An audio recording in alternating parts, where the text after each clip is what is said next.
lean on each other during this time. Pretty unfamiliar for a lot of us. Syracuse men's lacrosse is in rare territory. The Big Red travel up from Ithaca and take a huge win over Syracuse. The Orange have lost 3 straight, sit at 4-7, and are barreling towards a losing season for just the 3rd time since 1975. But SU's postseason hopes are still clinging to life. The Orange need to win each of their final 3 games to be eligible for the NCAA tournament. That starts Saturday with yet another ranked opponent, number 15 North Carolina in Chapel Hill. Coming up, we've got everything you need to know about the Orange and Tar Heels. It's Cuse Countdown, and it starts right now.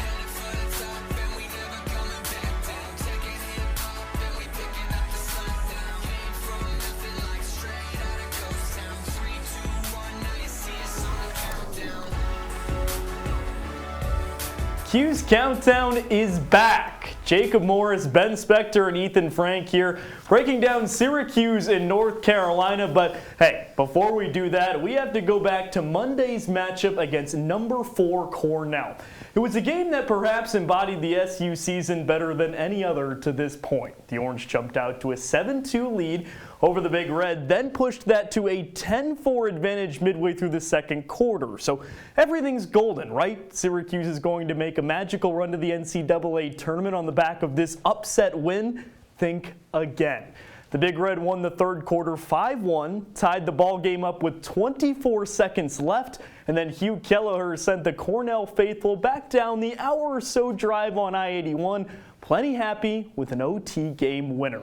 It really was SU season wrapped up in a 60-second nutshell. It's time for the first word, and for this one, I got to get out of this chair. I can't do it anymore. I'm moving. All right, first word time, and I'll cheat a bit. It's 2 words. What happened? SU fans knew this might be a rebuilding year. However, with 3 games to go, the Orange sit at 4-7. Without some sort of miracle run in the last 3 games, Syracuse is facing missing the NCAA tournament for just the 3rd time since the tourney was created 43 years ago. What happened? Rebuilding season, sure. First season under Coach Gate, sure. But this is Syracuse lacrosse, one of the most historic programs in the entire sport. Even rebuilding years in the 3-1-5 don't look like 4-7, but hey, it's not all doom and gloom. Ben, give me some sort of positive spin on this. Well, Jacob, I'll give you a positive spin. You talked about the losing. As Bill Parcells, the former head coach of the Giants, said, you are what your record says you are, but you got to find some positives, and that positive is that Syracuse doesn't quit. They have intensity. When the Orange were playing the Great Danes of UAlbany, they were down by 5 goals at one point, had a 4-0 run, almost came back and won that one. They didn't quit. Against Cornell, they had a 5-goal lead. Yes, Cornell came back, but they were in that game, didn't quit either. So this team is playing with intensity, and a young team with Lucas Quinn and Griffin Cook out. That offense with Mateo Corsi and Tyler Cortez keeps on going.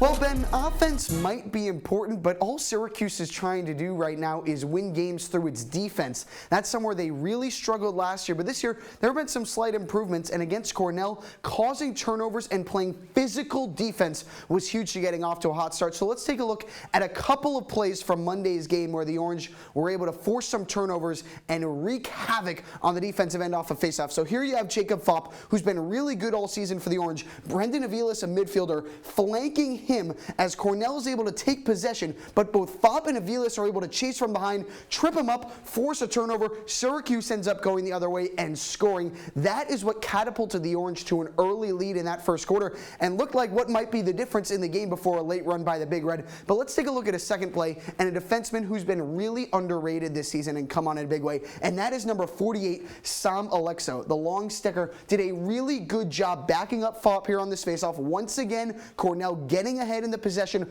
off the faceoff, but Alexa with the long stick, fast legs, able to chase down like LeBron James on the fast break, force a turnover. Syracuse scores again and extends its lead. That was absolutely massive for the Orange as they're able to build that lead in the first quarter, and against North Carolina, they're going to have to do the same against another ranked team as the Orange goes for their second ACC win of the season. Jacob, back over to you. Hey, thanks so much, Ethan. You're exactly right. SU will need more of that defense this Saturday, and a big reason for that is Syracuse looks like a completely different team when it plays inside the Carrier Dome versus away from it. The Orange are 1-4 on the road, and Ben, this team's been embarrassed on multiple occasions. Well, in a very tough environment in Arlada Stadium, Notre Dame showed that they were the better team. And then at UAlbany, it was pouring rain. Syracuse is used to playing indoors, but those are the only excuses. Against Johns Hopkins, that was a dud. Where did that come from? UVA, they got to play better. Just completely different team on the road. Yeah, in those 5 games, Syracuse has a goal differential of -25, and that's with a win. That is really, really bad. Double-digit loss to Notre Dame. Almost a double-digit loss to Virginia, and you mentioned that dud against Johns Hopkins. They're just a dome team, and they can't play outdoors right now. Can't play outdoors might be exactly right, Ethan. So it's a whole lot of negatives for the team right now, and that's understandable. But a real bright spot against Cornell was diversity in the scoring attack. 8 different players scored the first 9 goals put up on the board. Ethan, it was a different Syracuse approach than really we've seen for most of the season. Yeah, Jacob, and it worked. That's what's really important, is that in the first half, you mentioned it, Syracuse was off to a 7-1 and a 12-5 lead. So the Orange were able to do a really good job getting out in front, like those guys I mentioned, Aviles, Alexo contributing on the defensive and midfield lines, and then you got the backup attackers as well. Berkman, Corsi, Cortez, other guys stepping up. They turned defense into offense, and it was really Jacob Buttermore and Jackson Birtwistle that set up. Buttermore, a bit more of a veteran, got his first career start against UAlbany and scored 2 goals in that one, continued his stellar offensive play into Cornell. So he's got 5 goals in April, and Birtwistle, where did he come from? The redshirt freshman has 2 goals against Cornell, so he's really a big name to look for against UNC this weekend. All right, SU sort of spreading the wealth, but we're up against our first break here on Cuse Countdown. We've talked Orange, now it's time to take a deep dive into the Tar Heels. National championship pedigree, players to watch, and more. All that right after the break.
Welcome back to Cuse Countdown. I'm Jacob Morris, joined by Ethan Frank and Ben Spector. Thanks so much for being with us.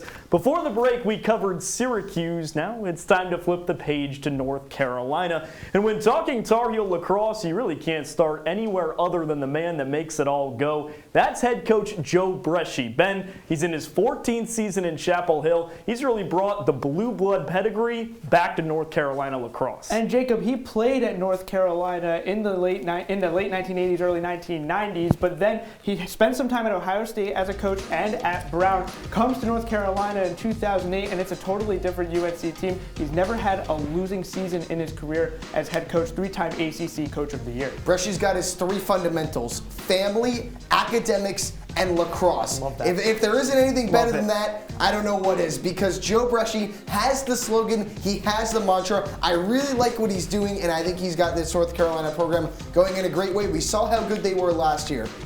Yeah, you guys exemplify family lacrosse, all 3 of those. That's all I have to say. But to find the best example of Bresci's impact in Chapel Hill, let's take a trip back to 2016. Ethan, Bresci and company captured the regular season ACC title, and more importantly, they won the program's first national championship since 1991. Yeah, not only that, first Final Four since 1993, so a 23-year gap between getting back to Memorial Day weekend. So it was a long time coming for North Carolina, and it was Brushy, the man to deliver the job, who was there playing in that time span around 91, 93, like you mentioned before, Ben, and it was only fitting that he got them back there. A true underdog story, winning the ACC, but only 8-6. So they were able to run through that NCAA tournament. But it was a very talented roster. 2 goal scorers with over 40 scores on the season.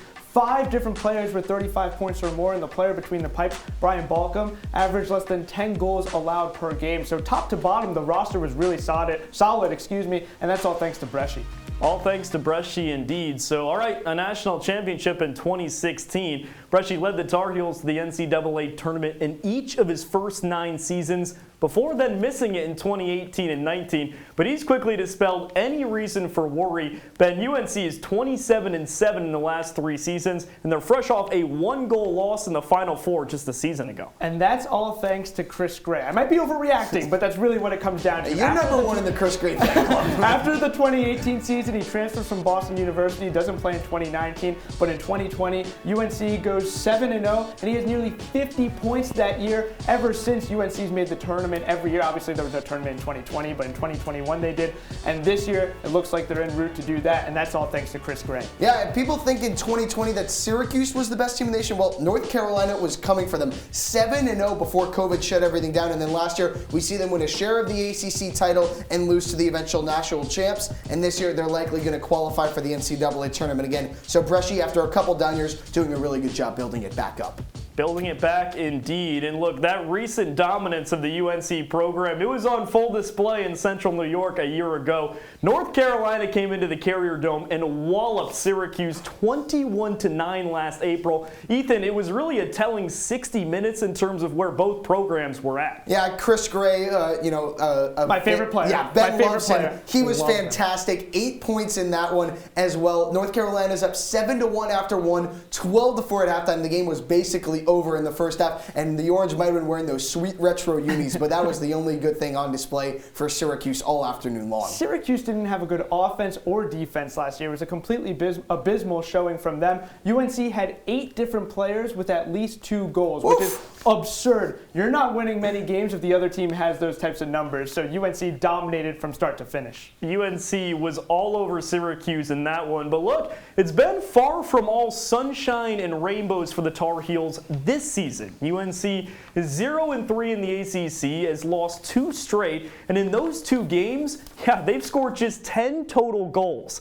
It's been an uncharacteristic up and down season for the program, especially when you consider the Tar Heels were ranked 4th in the country coming into the year.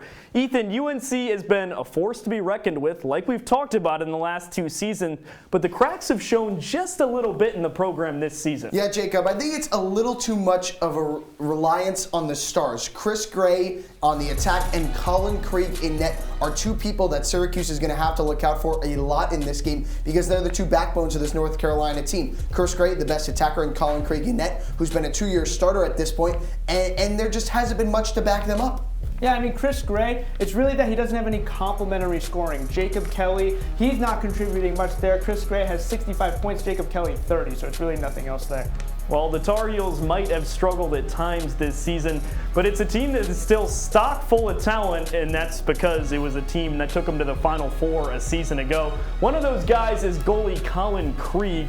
The sophomore didn't take long to establish himself in Chapel Hill.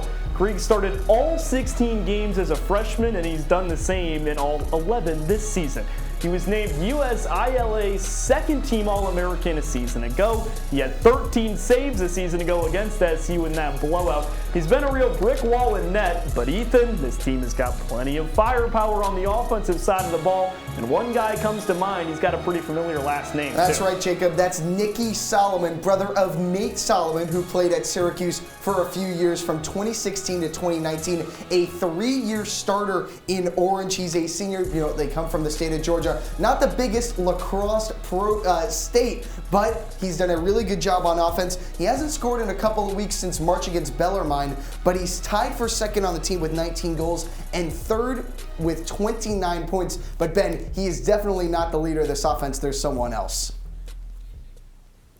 Well, Ethan, you look up and down the North Carolina roster and you see goal scorers everywhere. And that's because the Tar Heels have 4 different players with 20 points or more. But something to look for is the disparity between the first and second ranked attackmen. Senior Jacob Kelly has 30 points this season, but it's grad student Chris Gray who has 39 goals. That's more points than Kelly, and 65 points. Those numbers lead the team. Now, this isn't the first time Gray has been playing like he's on a mission. Just last season, the New York native put up 49 goals and 91 points. Oh, and he also led the ACC in goals and points per game.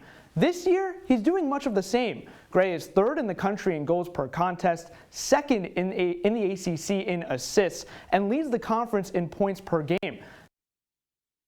Talents are so special that if you go online and look up 2022 PLL Draft Big Board, the player at the top of the list reads Chris Gray. This guy is no joke, and last season he schooled the Syracuse defense en route to an 8-point outing. The matchup this weekend between the Orange and the Tar Heels could be much of the same. Jacob? Thanks so much, Ben. It's break time here on Cuse Countdown, but don't go anywhere. When we come back, Ethan and Ben have some spicy Mad Libs for you. CC rolls on after this. What are you, superheroes? Just 4 brothers who hate bullies and love this city.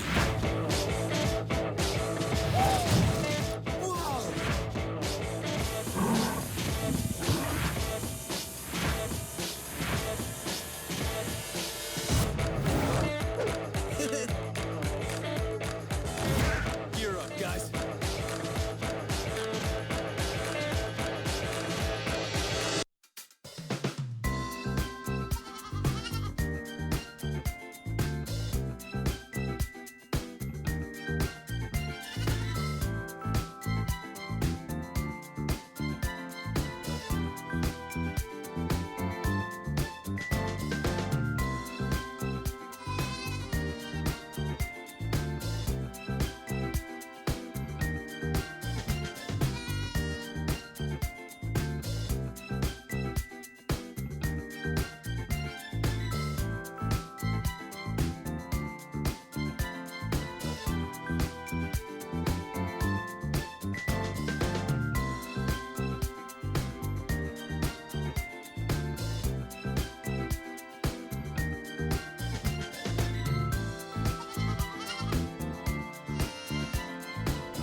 Welcome back inside the CitrusTV studio. Jacob Morris, Ethan Frank, and Ben Spector. Happy to be with you. We've covered the Orange, we've talked Tar Heels. Now it's time to have some fun. We've got a set of 3 Mad Libs. Ben and Ethan are going to fill them in for us. So without further ado, our first one is Tucker Dordevic has played blank in the last 2 games. Ben, fill it in for me. Jacob, this is one of my favorite words. It starts with an S and ends with splendidly. Splendidly. Look, I'm shocked. Over the last 2 games, Tucker Dordevic has had 6 goals combined. And I know he's not scoring the 5 goals per game he's usually doing. He's not doing the between the legs stuff, but 2 hat tricks in a row, what's there to complain about? He's been playing splendid lacrosse, getting the ball into the back of the cage like exactly what he's supposed to do. He's been splendidly. I'm going with ordinary because Tucker Dordevic, hat tricks are just the bare minimum what you want to see. He's usually doing stuff that is extraordinary. So Tucker Dordevic's just been ordinary. No assists in either of those 2 games that you mentioned. Now? I want to see more flashy plays. He tried the between the legs against Cornell and he couldn't do it. I want to see more flash. He raised the bar against Duke when he went between the legs on the fast break. I want to see it again. He needs to do more for this team, be a facilitator on offense, and share the love. He needs to do more. 2 hat tricks. Yep, Okay, I need more. Ethan, I'm kind of with Ben here. You're Let's talking go. 2 hat tricks. The guy is 3rd in the country, averaging 3.5 goals per game, but do more for this team? I don't know about that. Yep. Hopefully you got a better one for this one. Our second one is the second one is the defensive side of the ball, and it's SU has been playing blank defense this season. Ethan, give me a better answer than the last I one. don't think you're ready for this word, Jacob. It's humdrum. Oh. If you don't know what humdrum means, don't, please. it is lacking excitement or variety, dull and monotonous. That is exactly what this defense is. We saw the excitement of Nick Kakemo. Brett Kennedy is in his 6th season. He's not offering much. Grant Murphy, he's nowhere to be found. This defense just doesn't do it for me. They're very boring. They let up goals some games. They don't let up goals other games. It's very boring, very average. I don't know what's going on, and I'm not impressed. I agree with you, but I'm going to simplify it for our audience. My word is erratic. Look, they're unpredictable. Against Holy Cross, they play good defense. Against Duke, they play good defense. Johns Hopkins was a dud offensively, but defensively, it was a solid game. But then they play UVA, terrible defensively. UAlbany, it's an absolute mess. And Cornell, they look lost in the second half. And how about Notre Dame? Oh, exactly. Notre Dame. Thank you so much for reminding me. 22 goals, and in the first quarter, the defense looked completely lost. What do you expect from this defense on a night-in, night-out basis? I don't know, so that's why my word is erratic. Two good words there, Ethan. It looks like, did you bring your dictionary in? Were you reading the definition? I spent a lot of time researching that word. I was going through the thesaurus for hours, Jacob. Big fan of humdrum, and I can respect that. But all right, let's move on to our last one. I am blank for #1 overall recruit Joey Spallina and the rest of next year's crew. Ben, take us out. Jacob, you're not going to be happy with me because I'm cheating a little bit here. Not one word. I got 6 for you. What? On the edge of my seat. Look, Joey Spallina brings a spark for this team, and he also, the freshmen for Gary Gate have a year under their belt. They're used to the system. Owen Hiltz comes back next year, and Joey Spallina brings that spark that the offense has been lacking this entire season. Fans could get behind that, and they're excited to see the new freshman. Have you ever played Mad Libs before? You can't just throw 6 words in a fill-in-the-blank. In the rubric under it, it said you could use 6. No, it did not say you could use 6. opportunity. It did not say that. It did. I've got one word. I'm going to simplify like you did. You know me, Ben. I am impatient for Joey Spallina and this crew next year. Gary Gate needs his guys. He needs that infusion of talent on the field to bring this program back to where he wants it to be, and I think Joey Spallina is going to do that. I can't wait for next February when the Orange start their 2023 season. Joey Spallina, I am impatient for you to get here. Bit of a brutal look that we're already looking forward that much to 2023. But Ben, walk me through the process of on 2 you say, I'm going to simplify it for our audience, and then on 3 you give us 6 words? I filled this out when I was sitting down, and when I read that prompt, not only did I see the 6 words thing, but I found myself on the edge of my seat. So I thought it worked out in this case.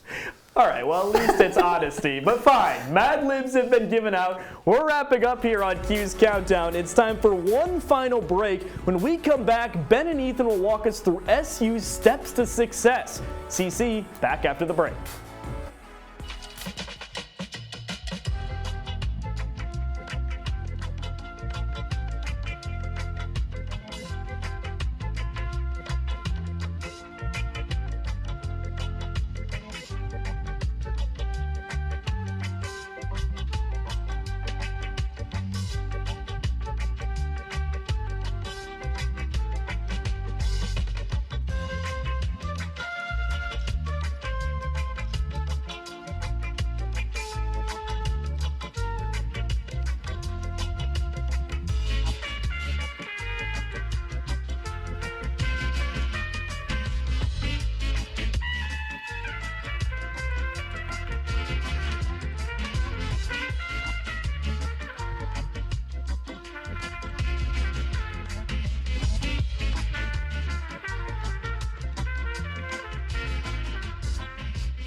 Cuse Countdown, wrapping up shop here. Jacob Morris, Ethan Frank, and Ben Spector taking you home. Thanks so much for being with us. Just a couple of minutes left, so now it's time for steps to success this weekend. Step number 1, Ben, it's been a rough couple weeks. I think we've covered that ad nauseum. Maybe even a rough season for SU. So step number 1 is this Saturday against the Tar Heels, have a goldfish memory. It's been a rough season. It's been a rough April. And to start the April month, Notre Dame, take that game film, throw that out the window. We're not watching that one again. And you're saying that if you're Syracuse. But then UAlbany in the rain. That's a game Syracuse is supposed to win. UAlbany not ranked, not very good for that matter. Syracuse a complete dud. Yes, they came back, but nothing really there. And then in Cornell, you start off hot, but then Syracuse has a really cold second half. So not really much to learn from there. Forget everything about the month, the season. Start fresh. It starts this weekend in North Carolina. Ben, you watched Ted Lasso, right? I do. I actually watched it with you. Yeah, but we actually watched it together. watched it I think Jason Sudeikis needs to give a pep talk to SU before this game. Tell him to think like Goldfish. Syracuse needs to believe. They need to forget everything that has happened the past few weeks and just focus on themselves, their own game, forget everything and move on. And I think that's what they're going to do.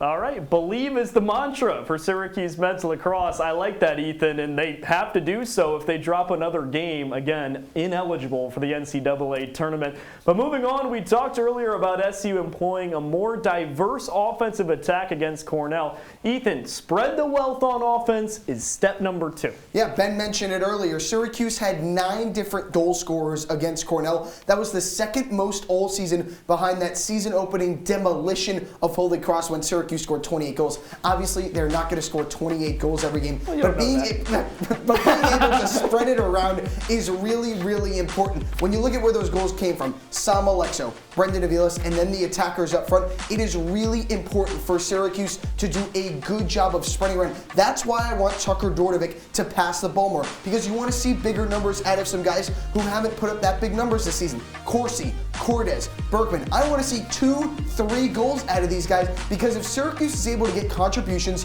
from people that are not named Dordovic or Curry, it can go a long way for the offense, something that struggled a lot on the road this season. And it goes back to those assist numbers that you were talking about that Tucker Dordovic lacked, because Dordovic has now become a focal point for defenses, because he's been doing between the legs stuff, 5 goals per game, even 6 goals at one point. And now I'm raving about hat tricks, but at some extent I agree with you, right? He's getting double teamed, find an open teammate, get your other teammates involved. Jacob Buttermore and Jackson Birtwistle did that, Birtwistle against Cornell, Buttermore against UAlbany and Cornell. Need to see more of that turn defense into offense, and that's exactly what Syracuse did at the beginning of the Cornell game, but they need to do that with more consistency. The first half in the Cornell game, guys, was a type of offense we hadn't seen from Syracuse really all season long.